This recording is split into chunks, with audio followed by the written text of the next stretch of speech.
Today we're going to talk about Module 3, which is ratios, proportions, percents, and conversions. Remember, again, you can use a basic calculator during this section.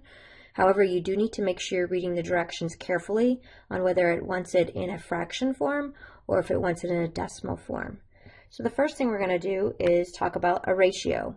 A ratio is basically just another way to say a fraction, where we're saying that we have a number A to a number B. It's a quotient. Again, it can be written in 3 different formats. It can be written as a fraction, it can be written with a colon, or it can be written with the word to. They all mean the same thing. So reading number 1, basketball court has a length of 100 feet and a width of 52 feet. Find the ratio. This is where you got to be careful though. Make sure you put the correct one first. So we have the length to the width. So L to W. So now we look at this, it would be 100 to 52. You are expected to simplify these. Think about it again as just as like a fraction. So 2 goes into both top and bottom. 2 goes into 150 times. 2 goes into 52 26 times. It also can be reduced again, which gives me 25 to 13. Again, look at the way that it asks for it in my math lab, because sometimes it wants it in a fraction form, sometimes it wants it with the colon. So just read the question carefully. Going to number 2, we're talking about a proportion now. A proportion is going to be where we set 2 fractions or 2 ratios equal to each other. And if we have a proportion, we can cross multiply to solve. And what that means is you literally multiply up. Let's make a correction on your page. It actually had the variables incorrect. If you have a proportion, it should be cross multiplying. So A times C, as you're multiplying up, is equal to B times D. So for number 2, again, we're going to cross multiply. So 45 times 7 equals 5 times X. So again, in your calculator, you would take 45 times 7, which gives me 315. And then we would divide both sides by 5. So divide by 5 and press equals, and that gives me X equals 63. Now if it gives you a decimal or fraction, please make sure you look and see what it wants you in, again with the parentheses that are following the answer blank in my math lab. Going to number 3, there are 110 calories per, which is the same thing as a division. So we have 110 calories per 28.4 grams. I like to write the units down, and I'm going to actually fix that just so that we have it right, grams, so that it's no confusion when I'm plugging in my other ratio. How many calories, that's what we want to know. We don't know the calories, which is on top, is the 42.6 grams, which is on the bottom. The units, when we're setting up a proportion, have to match. So now we are going to cross multiply. So 110 times 42.6 equals 28.4x. So 110 times the 42.6, that gives me 4,686 equals 28.4. So now we're going to divide both sides by the 28.4. So divided by 28.4. Always double check what you typed is what you meant.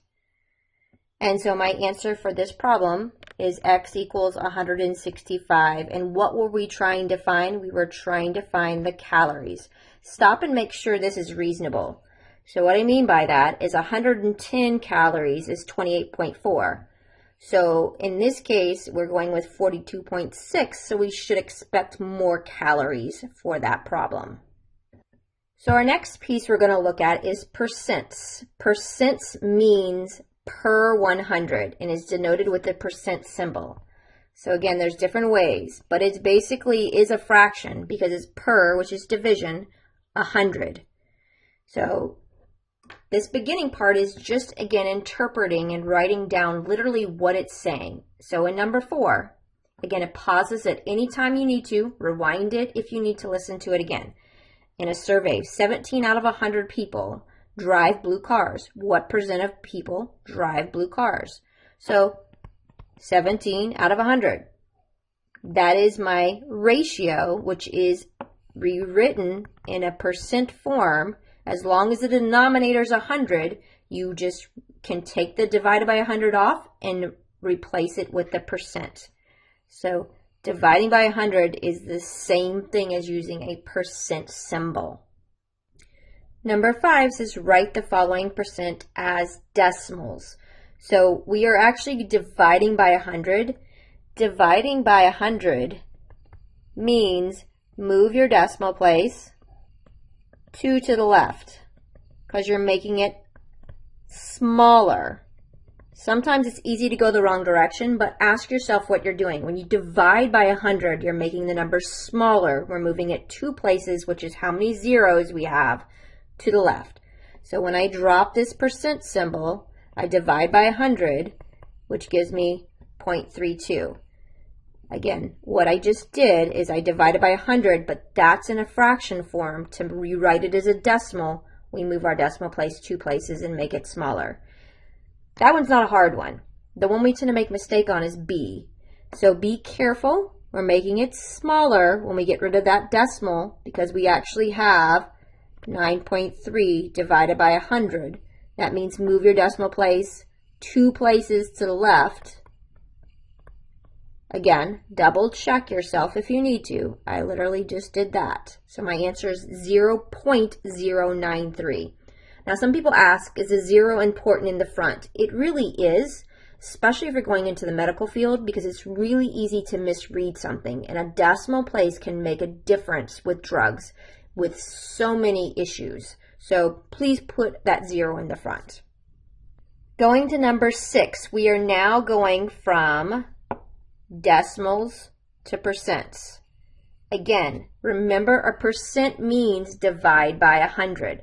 So I'm going to see, can I rewrite this with 100 in the denominator? If I can do that, that's actually then half the steps. So there's 2 decimals in this, which means it is divided by 100.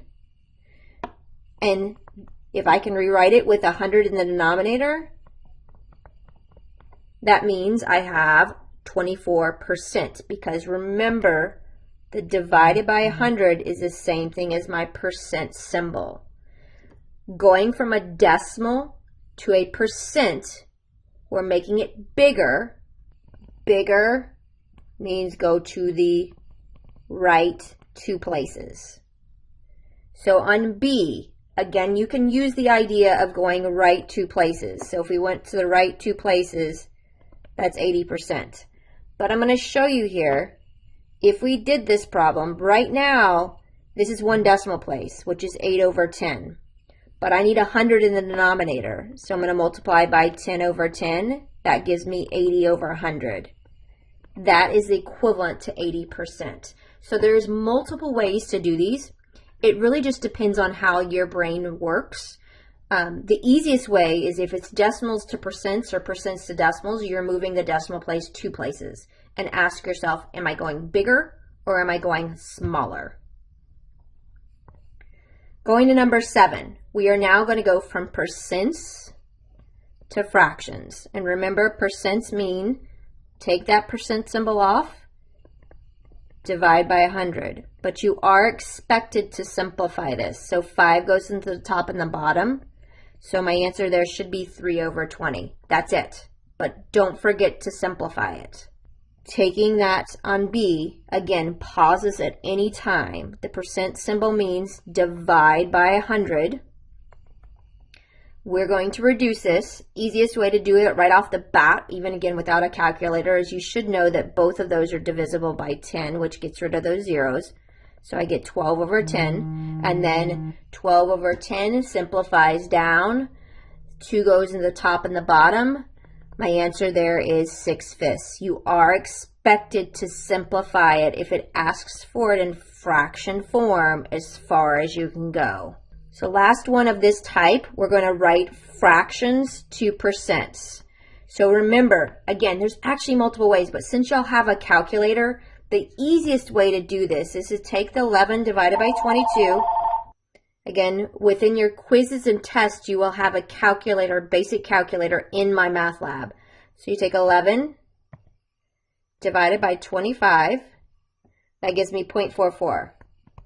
Please be careful though. That's not what it wants. It didn't want a decimal answer, but it's easier to go to a percent from a decimal because we want to make it bigger. So we divide it again.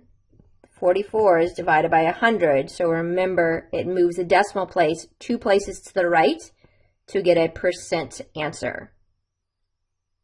B, again, you could do 2 different ways. You could do it the same way we just did it, or you could also multiply this by 10 over 10. That gives me 70 over 100. So again, that would give me 70%. The other way to do it in your calculator, let's clear it out. 7 divided by 10 gives me 0.7. So 0.7, again, you move it 2 places, and that's how we get the 70%. Moving from decimals to percents or percents to decimals, you're moving the decimal place 2 places. Ask yourself, are you making it bigger or are you making it smaller?